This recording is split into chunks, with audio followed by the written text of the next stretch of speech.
अगर हम ट्रिक की बात करें, चांद सा रोशन चेहरा, बालों का रंग सुनहरा, कैसे देखूं तेरी आंखें, आंखों पे चश्मे का पहरा। तो यहाँ जो सा वर्ड आया है वो क्या है, वो हमें बता रहा है कि ये सिमली है। फिर एक और एग्जाम्पल है, क्या, बहती हवा सा था वो।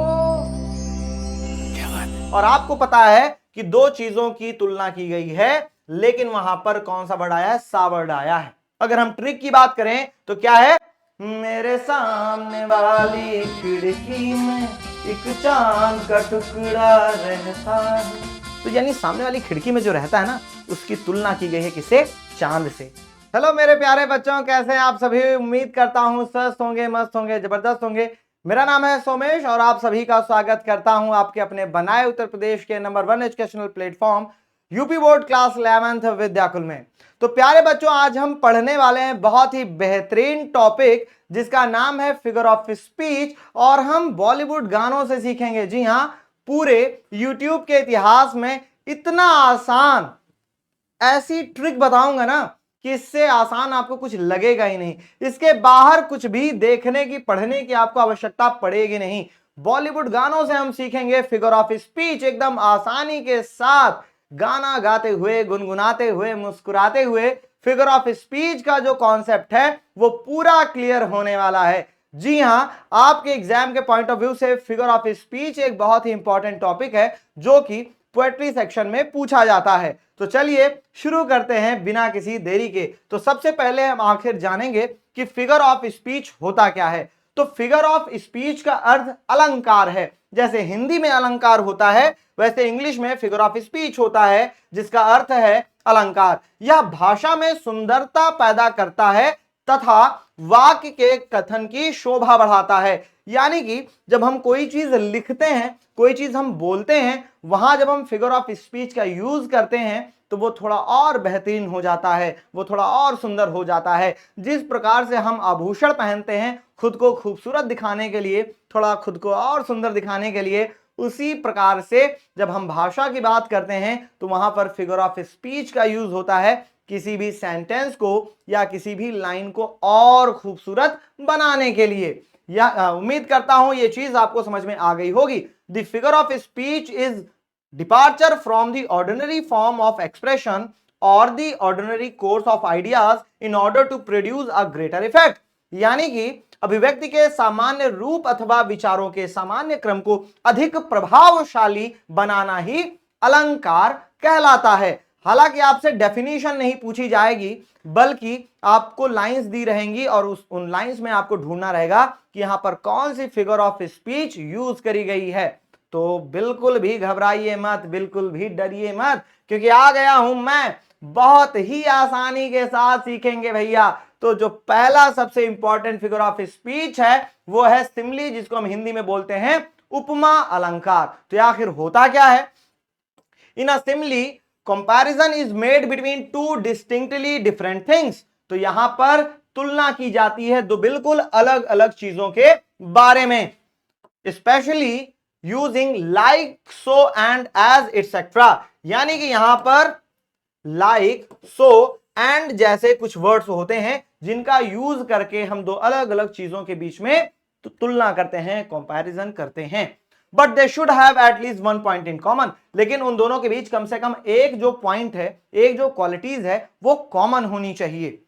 उपमा अलंकार में प्रमुखता लाइक, सो तथा एज आदि शब्दों के क्या करते हैं, एज आदि शब्दों के प्रयोग से दो भिन्न भिन्न वस्तुओं की तुलना की जाती है, परंतु उनके मध्य कम से कम क्या होना चाहिए, एक गुण समान होना चाहिए। यानी कि दो अलग अलग वस्तुएं हैं या दो अलग अलग व्यक्ति हैं, कोई भी दो अलग अलग जो चीजें हैं, उनके बीच जब हम तुलना करते हैं, लेकिन वहां पर हम कुछ शब्द का प्रयोग करते हैं जैसे लाइक, सो, एज आदि जैसे कुछ शब्द होते हैं, इनको लगा करके हम तुलना करते हैं, तो वो सिमली कहलाता है। अगर हम ट्रिक की बात करें तो आप देख रहे हैं यहां क्या है, चांद सा रोशन चेहरा, बालों का रंग सुनहरा, कैसे देखूं तेरी आंखें, आंखों पे चश्मे का पहरा। तो ये पूरा गाना आपको ध्यान रखने की जरूरत नहीं है। यहां क्या है, चांद सा रोशन चेहरा, यानी कि जो चेहरे की तुलना है वो किससे की गई है? वो चांद से की गई है। तो यहां जो सा वर्ड आया है वो क्या है? वो हमें बता रहा है कि ये सिमली है। क्या है? ये सिमली है। दूसरा गाना अगर देखें तो क्या है? सागर जैसी आंखों वाली ये तो बता तेरा नाम है क्या। तो सागर जैसी आंखों वाली, कैसी? सागर जैसी आंखों वाली। यहां कौन सा शब्द आ गया? यहां शब्द आ गया जैसी। तो इस प्रकार से आपको पता चल गया यहां जैसी वर्ड का यूज हुआ है, यहां पर सा वर्ड का यूज हुआ था। फिर एक और एग्जाम्पल है, क्या? बहती हवा सा था वो। कैसा था? बहती हवा सा था वो। तो उसकी तुलना की गई है बहती हवा से। और आपको पता है कि दो चीजों की तुलना की गई है, लेकिन वहां पर कौन सा वर्ड आया है? सा वर्ड आया है। सा वर्ड आया है। तो ये आपकी ट्रिक थी। अगर आप इसको याद रखते हैं तो सिमिली पहचानने में आपको दिक्कत ही नहीं होगी। चलिए देख लेते हैं इंग्लिश में कुछ एग्जाम्पल। जैसे यहां लिखा है you are like a lion. तो यहां लाइक वर्ड आ गया है, यानी कि तुम शेर के जैसे हो। तो ये जो भी यहां पर भैया जो बालक है ना, इसको कहा गया है you are like a lion, कि तुम शेर के जैसे हो। तो इसकी तुलना की गई है शेर से। लेकिन यहां पर जो वर्ड आया है, क्या आया है? लाइक वर्ड आया है। और अगर लाइक, सो, एज वर्ड आ जाए तो हम समझ जाएंगे क्या है कि ये भैया सिमिली है। जैसे कि as slow as a sloth, as slow as a sloth, इतना धीमा जितना कि स्लॉथ। स्लॉथ एक जानवर होता है, बहुत आलसी होता है। ठीक है, तो यहां पर ये वर्ड आ गया। और जैसे ही ये एज वर्ड आपने देखा, आपको समझ में आ गया कि यहां पर सिमिली हो जाएगी। As busy as a bee, इतना व्यस्त जितना कि बी, यानी कि मधुमक्खी होती है। ठीक है भैया, तो यहां पर देखो क्या किया गया है? एज वर्ड आ गया है, समझ में आ गया। ठीक है, ठीक इसी प्रकार से as innocent as a lamb, इतना मासूम जितना कि कौन है? जितना कि मेमना। As proud as a peacock, इतना प्राउड, इतना अहंकार, इतना अहंकारी जितना कि मोर, इतना घमंडी जितना कि मोर। तो यहां पर भी एज वर्ड आ गया है। एज फास्ट एज अ चीता, इतना तेज जितना कि चीता। तो यहां पर भी एज वर्ड आ गया है। तो इस प्रकार से आप पहचान जाएंगे। इनयान is always as busy as a bee, इनयान हमेशा इतना व्यस्त रहता है जितना कि बी रहती है, मधुमक्खी रहती है। तो इनयान की तुलना की गई है किसे? मधुमक्खी से, कि जितना बिजी मधुमक्खी रहती है उतना ही इनयान भी रहता है। My cousin chatters like a monkey, तो यहां लाइक वर्ड आ गया है। तो लाइक आ जाए, एज आ जाए, सो आ जाए, अगर ये शब्द आ जाएं और दो लोगों के बीच में तुलना की गई हो, दो चीजों के बीच में तुलना की गई हो, तो आप समझ जाएंगे यहां क्या हो जाएगा। तो यहां हो जाएगा simile. Kitty is as proud as a peacock, Kitty इतनी घमंडी है जितना कि मोर। तो यहां पर भी एज वर्ड आ गया है और आपको पता चल चुका है। आप इसको ट्रिक से याद कर लेंगे। कैसे? बहती हवा सा था वो, यानी वो कैसा था? बहती हवा, जैसे बहती हवा होती है वैसा ही वो भी था। ठीक है, सागर जैसी आंखों वाली ये तो बता तेरा नाम है क्या। कैसी? सागर जैसी आंखों वाली। यहां पर भी क्या है? यहां पर भी सिमिली हो जाएगा। तो उम्मीद करता हूं कि मजा आ रहा होगा आपको। ऐसे ही और भी एग्जाम्पल्स हैं, बहुत आसान है। अब बात करेंगे मेटाफर की। मेटाफर, जिसको हम हिंदी में बोलते हैं रूपक अलंकार। In a metaphor a comparison is made between two different things without using the connective words like as, then or resembles।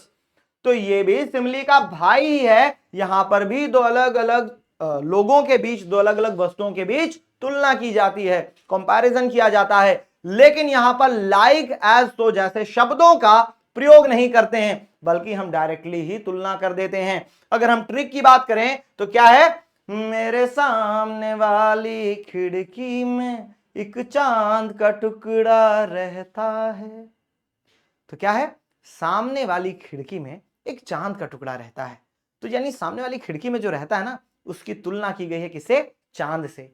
लेकिन यहां पर लाइक, एज, सो जैसे शब्द का प्रयोग नहीं हुआ है। जैसे वाला वर्ड देखो यहां यूज नहीं हुआ है ना, सीधे बोल दिया गया कि चांद का टुकड़ा रहता है। तो आपको पता चल गया चांद से तुलना की गई है। लेकिन जो शब्द हैं तुलना वाले, है ना, कि जैसे, सा, इनका प्रयोग नहीं हुआ है, यानी लाइक, एज, सो जैसे शब्दों का प्रयोग नहीं होगा। दूसरा क्या है? चंदा है तू, मेरा सूरज है तू। यानी कि ऐसा नहीं बोला गया कि चंदा जैसा है तू, सूरज जैसा है तू, ना ना ना ना ना। अगर जैसा लगा देते तो सिमली हो जाता, जैसा नहीं लगाया गया है तो क्या हो गया है, तो भैया ये क्या है, तो ये हो गया है हमारा मेटाफर। ठीक है, क्या हो गया है, ये हो गया मेटाफर। ठीक है, चलिए रूपक अलंकार में दो भिन्न भिन्न वस्तुओं के मध्य लाइक, एज, देन या रिसेंबल्स आदि संयोजक शब्दों के प्रयोग किए बिना ही तुलना की जाती है। यानी यहां इन शब्दों का प्रयोग नहीं होता बल्कि सीधे सीधे तुलना कर दी जाती है। अब यहां पर आप देख रहे हैं लॉयन, वहां पर बोला गया था you are a lion, you are like a lion. यहां बोल देंगे यू आर अ लॉयन, कि तुम क्या हो, तुम शेर हो। यू आर अ लॉयन, कि तुम क्या हो भैया, तुम शेर हो। वहां शेर के जैसे हो, वहां हमने क्या देखा था भैया, शेर के जैसे हो। You are like a lion, तुम शेर के जैसे हो। यहां सीधे सीधे बोल दिया गया यू आर अ लॉयन, कि तुम शेर हो।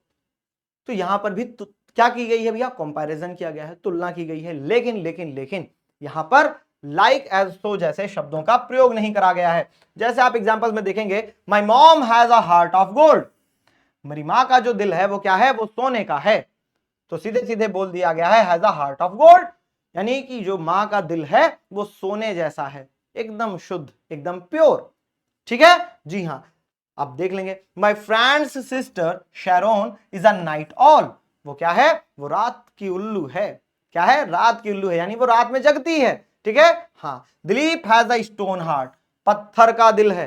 क्या है, पत्थर का दिल है। ठीक है, तो आपको समझ में आ गया कि यहां पर भी लाइक एज सो जैसा शब्द नहीं लगाया गया है और दो अलग अलग चीजों के बीच में तुलना की गई है, कंपैरिजन किया गया है, इसलिए क्या हो जाएगा, इसलिए मेटाफर हो जाएगा। She was an autumn leaf, वो क्या थी, वो ऑटम लीफ थी, पतझड़ की पत्ती थी, यानी इतनी दुबली पतली थी।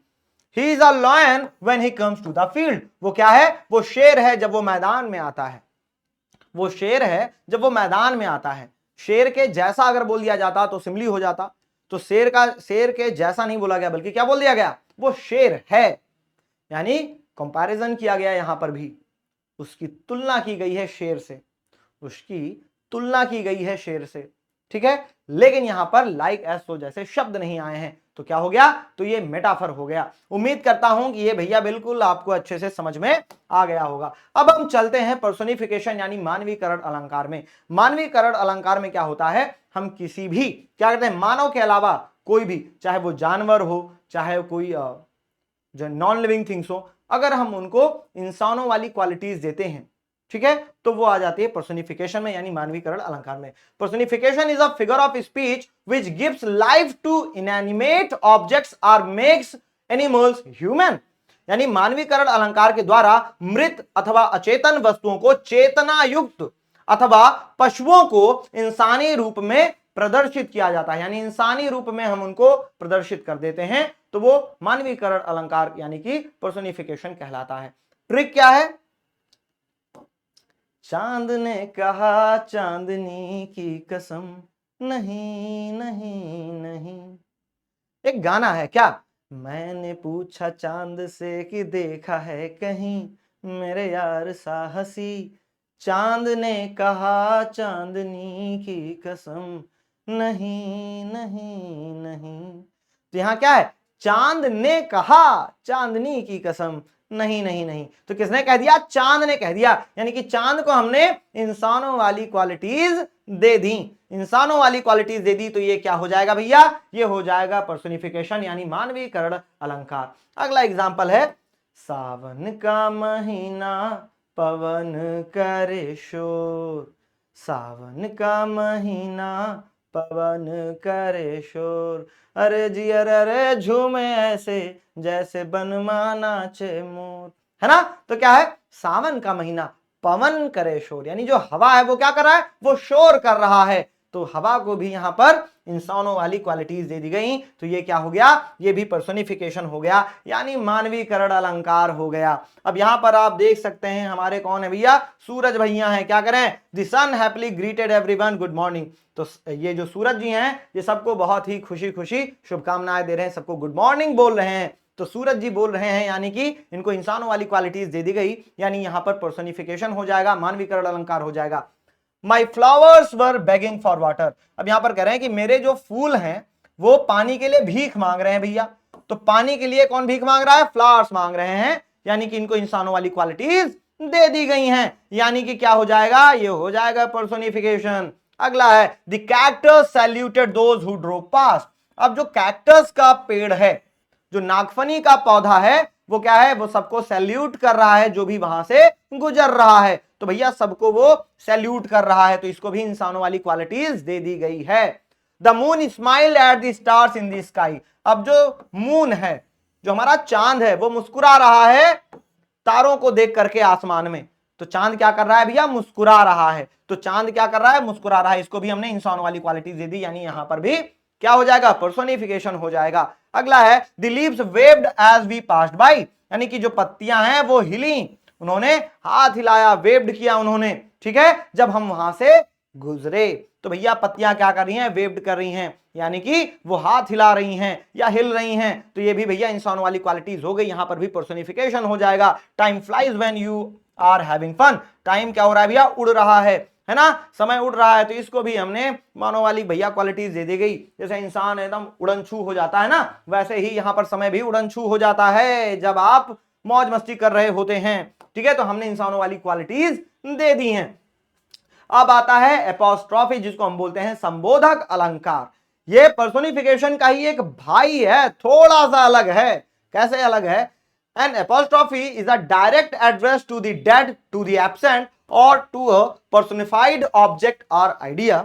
This figure is a special form of personification.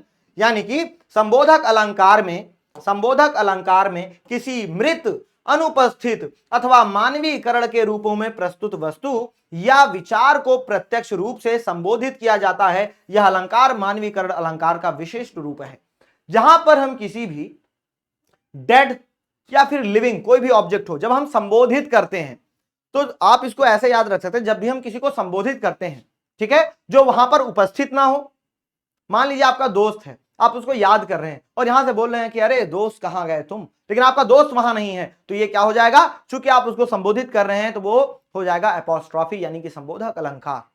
आप भगवान को याद करें, करें अरे भगवान मेरे साथ ऐसा क्यों हुआ, आप भगवान को संबोधित कर रहे हैं और भगवान आपके सामने नहीं है ना, तो ये क्या हो जाएगा? ये एपोस्ट्रॉफी में आ जाएगा। ठीक है, क्या हो जाएगा? एपोस्ट्रॉफी में आ जाएगा। ट्रिक क्या है?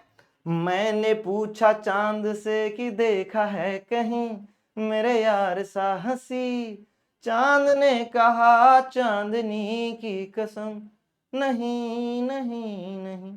तो वहां जो चांद ने कहा था, तो चूंकि चांद ने कहा था, तो वो क्या था? पर्सोनिफिकेशन था। यहां क्या है? मैंने पूछा चांद से कि देखा है कहीं मेरे यार सा हंसी।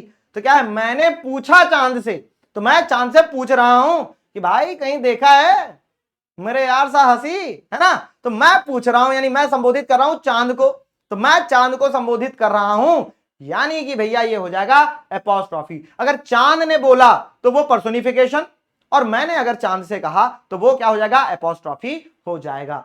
तो उम्मीद करता हूं कि ये भैया समझ में आ गया होगा। अब देख लेते हैं, जैसे ये छोटू कह रहे हैं come on trousers you have to fit me. अभी अपने ट्राउजर्स से कह रहे हैं, अपने पैंट से कह रहे हैं कि कम ऑन यार फिट हो जाओ, है ना। अब यार ट्राउजर तो बोलेगा नहीं, ठीक है, ट्राउजर तो बोलेगा नहीं, है ना। तो ये उसे कह रहे हैं यार फिट हो जाओ भाई, अरे फिट हो जाओ यार, है ना, इस तरह से। फिर क्या है? Please please clouds don't rain today. अब ये क्लाउड से कह रहे हैं, बादलों से कह रहे हैं ये प्लीज प्लीज भाई आज मत बरसो, प्लीज आज मत, है ना, आज मत बरसो भैया, आज मत बरसो। तो ये क्लाउड से कह रहे हैं, बादलों से कह रहे हैं, यानी यहां पर एपोस्ट्रॉफी हो जाएगा। अगर बादल कह देते तो वो पर्सोनिफिकेशन हो जाता, लेकिन ये बादलों को संबोधित करके कह रहे हैं, इसलिए यहां पर क्या हो जाएगा? एपोस्ट्रॉफी हो जाएगा।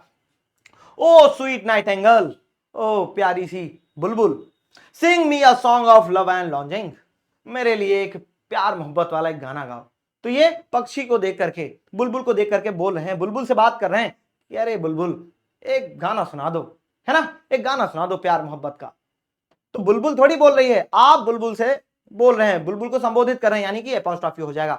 ओ माइटी ओशियन, अब ये समुद्र से कह रहे हैं क्यों विशाल सागर, how vast and deep you are, कितने विशाल कितने गहरे तुम हो। तो ये संबोधित कर रहे हैं किसको? ओशियन को, सागर को संबोधित कर रहे हैं। तो ये संबोधित कर रहे हैं यानी यहां पर एपोस्ट्रॉफी हो जाएगा। Roll on thou deep and dark blue ocean roll, यहां पर भी ओशियन को ही बोल रहे हैं कि आगे बढ़ो, रोल ऑन, है ना। हाँ, thou deep and dark blue ocean, कि नीले महासागर, आगे बढ़ो, ठीक है। हाँ, फ्रैलिटी यानी कि दुर्बलता, क्या भैया, फ्रैलिटी यानी कि दुर्बलता। दाई नेम इज वुमेन, उसका नाम क्या है, उसका नाम है महिला, उसका नाम है स्त्री। तो ये बोल रहे हैं कि फ्रैलिटी यानी कि दुर्बलता, तुम्हारा नाम क्या है, तुम्हारा नाम स्त्री है।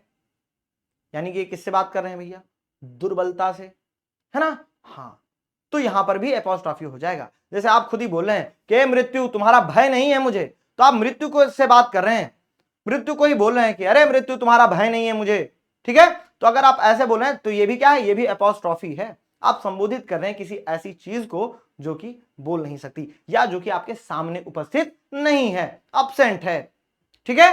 तो यहां तक उम्मीद करता हूं भैया बिल्कुल अच्छे से समझ में आ गया होगा। आगे चलते हैं, अतिशयोक्ति अलंकार हाइपरबोला।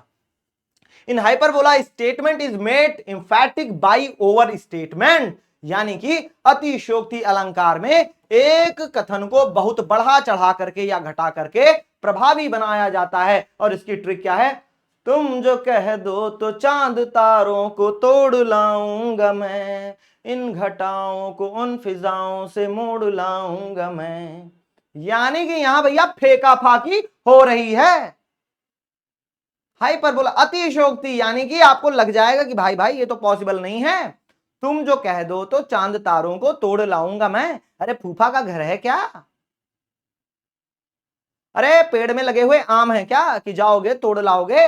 अरे चांद और तारे हैं भैया, क्या है, चांद और तारे हैं। तो भैया क्या है, प्रेम में बेवकूफ बना रहे हैं, लंबी लंबी फेंक रहे हैं। तो जहां कहीं भी लंबी लंबी हांकी जा रही हो, लंबा लंबा फेंका जा रहा हो, तो आपको समझ में आ जाएगा क्या हो जाएगा, तो भैया वहां पर हो जाएगा हाइपरबोला यानी अतिशयोक्ति अलंकार। जी हाँ, कितना आसान है, बहुत आसान है। अब ये भैया कह रहे हैं I am so hungry I could eat a horse, मैं बहुत ज्यादा भूखा हूं, मैं एक घोड़ा खा सकता हूं। अरे घोड़ा कैसे खाओगे भैया, तुम घोड़ा खा लोगे क्या। तो भैया इन्होंने बढ़ा चढ़ा करके बोल दिया कि I am so hungry I could eat a horse, कि मैं बहुत भूखा हूं, मैं घोड़ा खा सकता हूं। लंबा लंबा ये फेंक दिए, और जिनको मानना था वो भैया माने। तो ऐसे लोगों की बात कोई मानता नहीं है, क्योंकि सबको पता चल जाता है फेंक रहा है, ठीक है। हाँ, my brother is stronger than iron, अब ये कह रहे हैं कि मेरे जो भैया हैं इज स्ट्रॉन्गर देन आयरन, वो लोहे से ज्यादा ताकतवर हैं। अब इन्होंने लंबा लंबा फेंक दिया, कोई गया और कहा अच्छा लोहे से ज्यादा ताकतवर है क्या, लोहे की एक रॉड ली और भैया का हाथ लिया, कहा लड़ाओ, दोनों लड़ाए। अब भैया प्लास्टर बंधा घूम रहे हैं, यानी कि ये झूठ बोल रहे थे, लंबा लंबा हाँक रहे थे, लंबा लंबा फेंक रहे थे, है ना। हाँ, तो जहां लंबी लंबी फेंकी जाएगी, हाँकी जाएगी, आप समझ जाइएगा कि वहां पर हाइपरबोला है यानी अतिशयोक्ति अलंकार है। She is my guardian angel, कि वो मेरी क्या है, फरिश्ता है। तो भैया फरिश्ता है यानी भगवान है भैया, तो कैसे फरिश्ता हो गई, लंबी लंबी हाँकी जा रही है यहां पर, ठीक है। River of blood flowed in the battle, कि भैया बैटल में क्या हुआ, बैटल में क्या हो गया भैया, रिवर ऑफ ब्लड यानी कि खून की नदियां बह गई, युद्ध के मैदान में खून की नदियां बह गई, मतलब इतना पानी बह गया है, इतना हो गया भैया, खून की नदियां बह गई। अरे पानी तो बह रहा भाई, खून की नदियां कैसे बह जाएंगी, यानी कि बहुत लंबा ही फेंक दिए हैं, लपेटना मुश्किल हो रहा है। तो जहां लपेटना मुश्किल हो जाए समझ जाओ हाइपरबोला है, यानी कि पर्सनिफिकेशन नहीं, क्या, हाइपरबोला यानी अतिशयोक्ति अलंकार। चलो, आई एम सो सैड, मैं बहुत दुखी हूं, that I am droning in tears, इतना कि मैं आंसुओं में डूब रहा हूं। अरे आंसुओं में कैसे डूब जाओगे भैया, अरे आंसुओं में कैसे डूब जाओगे, यानी कि भैया कुछ ज्यादा ही ये फेंक रहे हैं, किसी को मना रहे होंगे कि मैं यार मैं देखो इतना दुखी हूं, मैं ना इतना दुखी हूं कि मैं मतलब आंसुओं में ना मतलब डूब जाऊंगा, मतलब इतने आंसू मेरे गिर रहे हैं। अरे भैया कुछ ज्यादा ही ना बोल दिए, तो ये ज्यादा बोल दिए हैं, यानी आपको पता चल गया होगा जब ज्यादा फेंका फाकी की बात होगी तो ये हाइपरबोला हो जाएगा, अतिशयोक्ति अलंकार हो जाएगा। आगे चलते हैं, ऑक्सीमोरॉन यानी कि विरोधाभास अलंकार। विरोधाभास अलंकार यानी कि जिसमें विरोध हो, कैसे समझेंगे, it is used when two terms are combined that in ordinary uses are contradictory, यानी कि इसका उपयोग दो विरोधी अर्थ वाले शब्दों को जोड़ने के लिए किया जाता है। दो विरोधी अर्थ वाले शब्द, साथ में जुड़े हुए होते हैं उनका यूज कर लिया जाता है, तो क्या कहलाता है? ऑक्सीमोरॉन। जैसे कि एग्जाम्पल क्या है? तू ही हकीकत ख्वाब तू ही दरिया प्यास तू ही दिल की बेकरारी तू सुकून।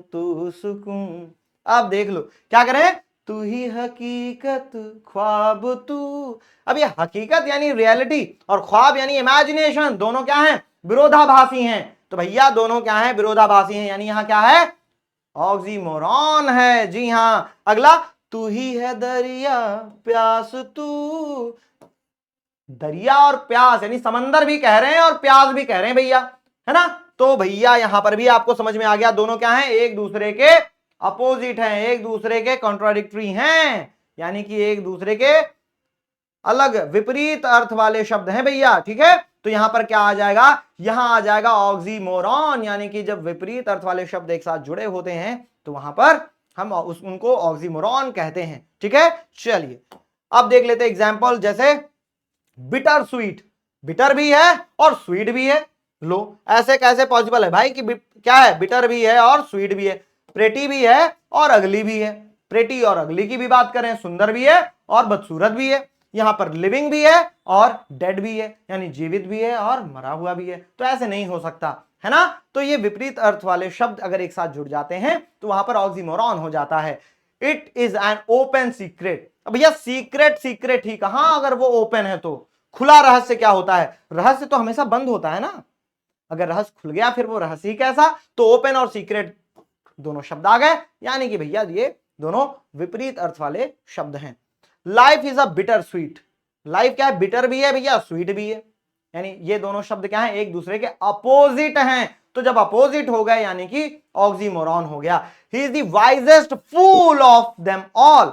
भैया उसको वाइजेस्ट, सबसे बुद्धिमान भी बोल रहे हैं और फूल भी बोल रहे हैं।